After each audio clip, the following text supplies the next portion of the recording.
Para sa mga mababait na bata, meron tayong bagong kwento ngayon. Si Mikay at ang mundo ng Ananda. Isang araw, maagang nag-impake ang pamilya ng Reyes. O mga bata, ayos na ba ang gamit nyo? Doon muna kayo magbabakasyon sa lola't lola nyo. Alam mo naman, matagal na kayong hindi nakikita ng mga matatandang iyo. Miss na kayo. Opo, Papa, nakapag-impake na kami ni Mama kagabi. Ayos na rin ang gamit namin ni Kuya Yael. Tsaka, nilagay ko na rin yung mga ibang laruan ko. Sa probinsya ay masayang naghihintay ang mag-asawa. Matagal-tagal na rin nilang hindi nakita ang kanilang mga apo. Aba parang masyado na yatang tanghali, wala pa ang mga iyon. Ano bang sabi sa iyo nung ka-video call mo? Ikaw talagang matanda ka, ay napaka maiinipin mo. Tumawag kaninang paalis na, ay di mga ganitong oras paparating na ang mga iyon. Huwag ka na masyadong mainit at makikita mo na rin sa wakas ang iyong mga apo. Oh, halina kayo. Kanina po pa kayo hinihintay. Nakapagluto na rin kami ng pagkain. Alam kong gutom na kayo, lalo na ang mga apo ko. Oh, tara na Mikay. Gutom na ako eh. Ang haba pala ng biyahe papunta dito.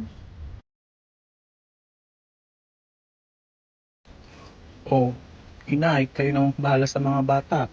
Kailan ba rarating yung mga pinsan nito at para may kalaro na? Oh, mga bata, may iwan kayo dito sa lolo't lola niyo ha. Bukas kami luluwas na pabalik sa syudad ng iyong mama. Magpapakabait kayo dito. Opo, Papa. Sabi ni Lola, darating daw si Windy. Excited na ako, may kalaro ako. Lola, may kumakatok. Si Windy na ata iyan. Yay! Maglalaro na kami. Kamusta, pinsan? Kahapon ko pa kayo hinihintay. Tara, maglaro na tayo. Ano kaya magandang laro? Magtago-taguan tayo, gusto niyo? Oh, Windy. Hindi pa alam ng dalawang to ang bahay. Hindi pa kabisa. Baka kung saan-saan mo dalhin. Dito lang kayo sa loob ng bahay maglalaro ha. Opo, Lolo. Dito lang kami sa bahay. Magtatago-taguan daw po kami, sabi ni Wendy. Tara na, Wendy. Maglaro na tayo. Sinong taya sa atin? Ako na munang taya. Magaling naman ako sa tagu-taguan.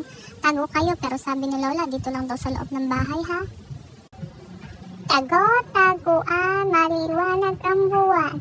Pagbilang kung 3, nakatago na kayo. 1, 2, 3. Game na!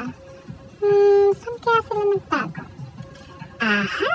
Parang alam ko na. Kanino kayang kwarto to? Parang maganda magtago dito. Saan kaya ako di makikita? Dito sa aparador? Jack, di ako makikita ni Wendy. Hala, ano to? Bakit ang daming puno?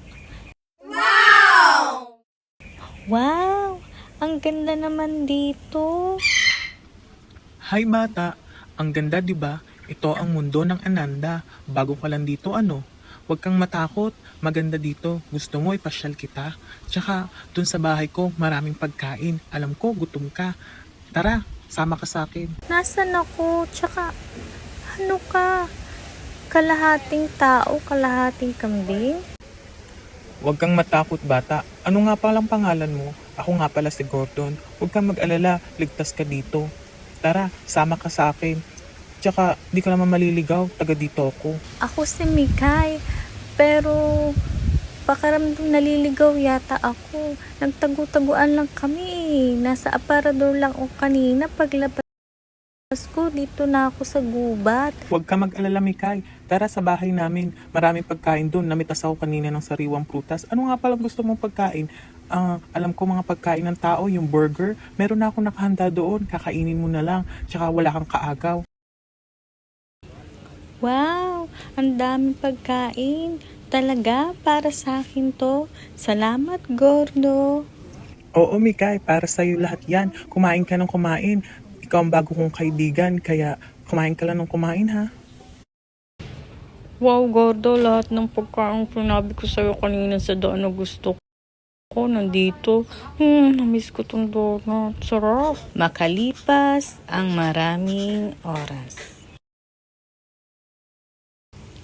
Hala, lagot ako, nakatulog ako, ano na kayang oras to?